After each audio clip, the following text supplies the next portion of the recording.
मेरे प्यारे देशवासियों, मैं आपको एक ऑडियो सुनाता हूं।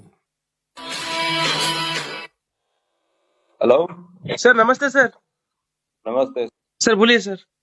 देखिए, ये जो आपने एफआईआर नंबर मुझे सेंड किया है, इस नंबर के खिलाफ 17 कंप्लेंट्स हमारे पास। आप ये नंबर यूज कर रहे हैं? मैंने नहीं यूज करता हूँ सर। अभी कहाँ से बात कर रहे हो? Sir Karnataka sir. वो घर में हूँ सर। ओके, इसके लिए आप अपनी स्टेट में रिकॉर्ड करवाइए ताकि ये नंबर ब्लॉक कर दिया जाए, फ्यूचर में आपको कोई प्रॉब्लम ना हो। Okay, yes sir. अभी मैं आपको कनेक्ट कर रहा हूँ, ये आपका इन्वेस्टिगेशन ऑफिसर है। आप अपनी स्टेट में रिकॉर्ड करवाइए ताकि ये नंबर ब्लॉक कर दिया जाए। Okay, yes sir yes sir yes sir. अब बताइएगा मैं किसके साथ बात कर रहा हूँ। अपना आधार कार्ड मुझे शो कीजिएगा वेरीफाई करने के लिए, बताइएगा। सर मेरे पास अभी नहीं है sir Aadhaar card sir, please sir. Phone आपके फोन में है? नहीं सर। फोन में आधार कार्ड की पिक्चर नहीं है आपके पास? नहीं है सर। नंबर याद है आपको? सर नहीं है सर, नंबर भी याद नहीं है सर। हमने सिर्फ वेरीफाई करना है। ओके, वेरीफाई करने के लिए नहीं सर। आप डरिए ना, डरिए ना। अगर आपने कुछ नहीं किया तो आप डरिए ना। हाँ सर हाँ सर। अगर आपके पास आधार कार्ड है तो मुझे दिखा दीजिए वेरीफाई करने के नहीं लिए। सर नहीं सर, मैं गांव को आया था सर, घर में है सर। Okay, coming. जय हिंद। इस व्यक्ति के वन साइड वीडियो का रिकॉर्ड करो as per the protocol. Okay, ये ऑडियो सिर्फ जानकारी के लिए नहीं, ये कोई मनोरंजन वाला ऑडियो नहीं है। एक गहरी चिंता को लेकर के ऑडियो आया है। आपने अभी जो बातचीत सुनी वो डिजिटल अरेस्ट के फरेब की है। ये बातचीत एक पीड़ित और फ्रॉड करने वाले के बीच हुई है। डिजिटल अरेस्ट के फ्रॉड में फोन करने वाले कभी पुलिस, कभी सीबीआई, कभी नारकोटिक्स, कभी आरबीआई, ऐसे भांति भांति के लेबल लगाकर बनावटी अधिकारी बनकर बात करते हैं और बड़े कॉन्फिडेंस के साथ करते हैं। मुझे मन की बात के बहुत से श्रोताओं ने कहा कि इसकी चर्चा जरूर करनी चाहिए। आइए मैं आपको बताता हूं ये फ्रॉड करने वाली गैंग काम कैसे करती है, ये खतरनाक खेल क्या है। आपको भी समझना बहुत जरूरी है, औरों को भी समझाना उतना ही आवश्यक है। पहला दाव आपकी व्यक्तिगत जानकारी, वो सब जुटा करके रखते हैं। आप पिछले महीने गोवा गए थे, है ना? आपकी बेटी दिल्ली में पढ़ती है ना? वे आपके बारे में इतनी जानकारी जुटा कर रखते हैं कि आप दंग रह जाएंगे। दूसरा दाव, भय का माहौल पैदा करो। वर्दी, सरकारी दफ्तर का सेटअप, कानूनी धाराएं, वो आपको इतना डरा देंगे फोन पर बातों बातों में, आप सोच भी नहीं पाएंगे। और फिर उनका तीसरा दाव शुरू होता है।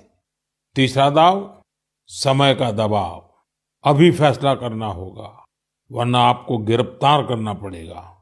ये लोग पीड़ित पर इतना मनोवैज्ञानिक दबाव बना देते हैं कि वो सहम जाता है। डिजिटल अरेस्ट के शिकार होने वालों में हर वर्ग, हर उम्र के लोग हैं। लोगों ने डर की वजह से अपनी मेहनत से कमाए हुए लाखों रुपए गंवा दिए हैं। कभी भी आपको इस तरह का कोई कॉल आए तो आपको डरना नहीं है। आपको पता होना चाहिए, कोई भी जांच एजेंसी फोन कॉल या वीडियो कॉल पर इस तरह पूछताछ कभी भी नहीं करती। मैं आपको डिजिटल सुरक्षा के 3 चरण बताता हूं। ये 3 चरण है: रुको, सोचो, एक्शन लो।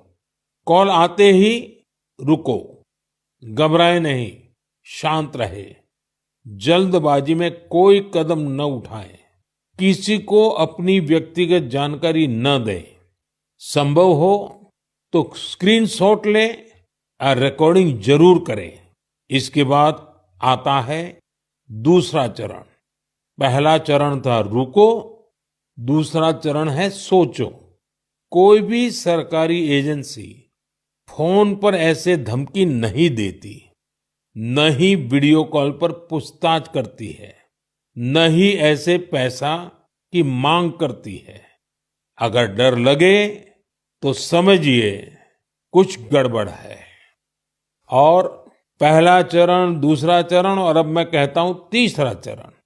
पहले चरण में मैंने कहा रुको, दूसरे चरण में मैंने कहा सोचो, और तीसरा चरण कहता हूं एक्शन लो।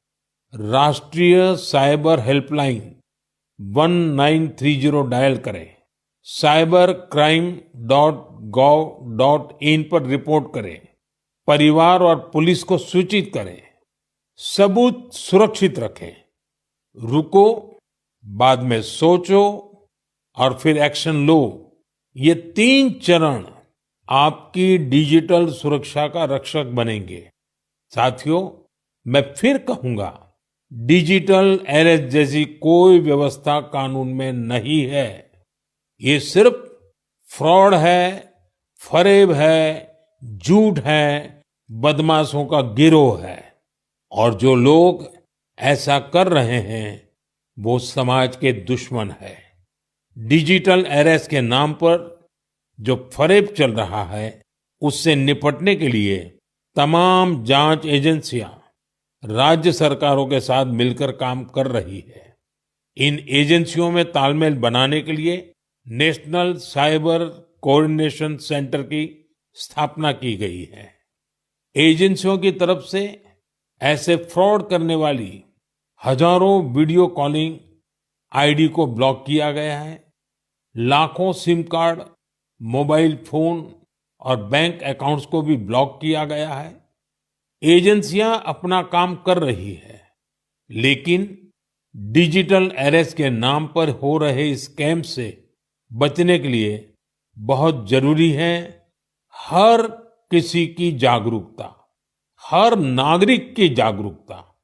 जो लोग भी इस तरह के साइबर फ्रॉड का शिकार होते हैं, उन्हें ज्यादा से ज्यादा लोगों को इसके बारे में बताना चाहिए।